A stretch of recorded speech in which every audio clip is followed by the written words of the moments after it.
तो आज हम लोग अक्षर संख्याओं की घात के बारे में पढ़ेंगे। ठीक है, तो सबसे पहले हम 2 को 3 बार लेते हैं।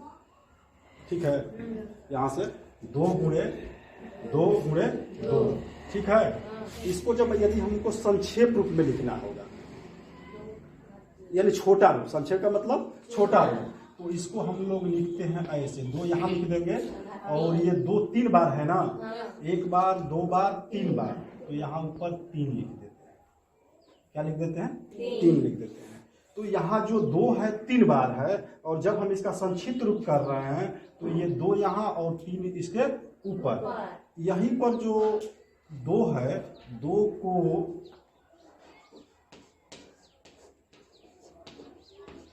आधार, 2 को आधार व 3 को घातांक कहते हैं।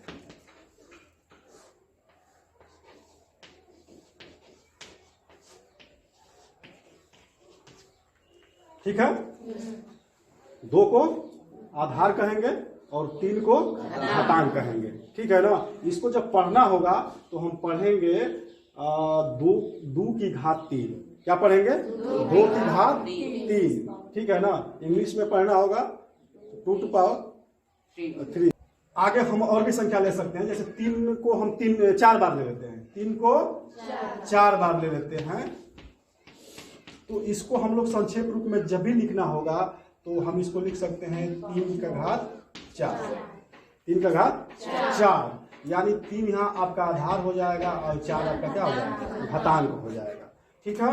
अगर इसी तरह से 4 को अगर 2 बार ले लिया जाए, 4 को 2 बार, यानी 4 गुणे 4, यानी 4 को 2 बार, तो इसको हम लोग लिख सकते हैं 4 का घात 2। 4 का घात 2। ठीक है। इसी प्रकार से हम अक्षर संख्याओं को भी ले सकते हैं। जैसे मान लीजिए कि अक्षर संख्या की बात करें तो यक्ष को मान लीजिए कि हम 3 बार लेते हैं। यक्ष को कितने बार लेते हैं? 3 बार। तो इसको हम लोग लिख सकते हैं x का घात क्यूब, यानी x का घात 3।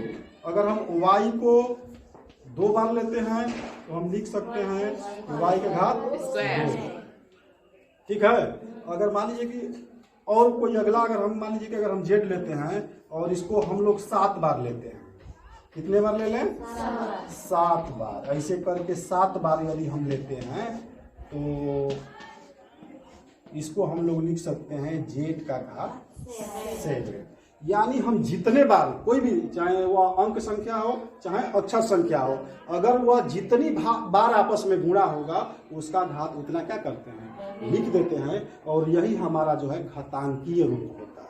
क्या होता है? घातांकीय रूप। जैसे हम लोग x को 2 बार लेते हैं और y को 3 बार लेते हैं, और जब कहा जाए कि इसका संक्षिप्त रूप लिखिए या घात के रूप में लिखिए तो हम इसको लिख सकते हैं x का घात 2, क्योंकि x कितने बार है? 2 बार है, और y 3 बार है, तो यहाँ 3 लिखिए।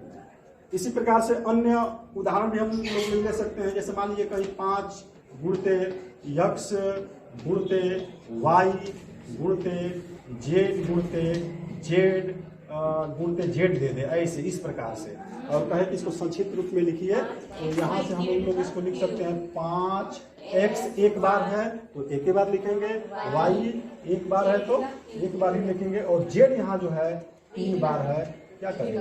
3 बार लिखेंगे। ये जो है 5 गुणे x गुणे y गुणे z गुणे z गुणे z का यह संक्षिप्त रूप।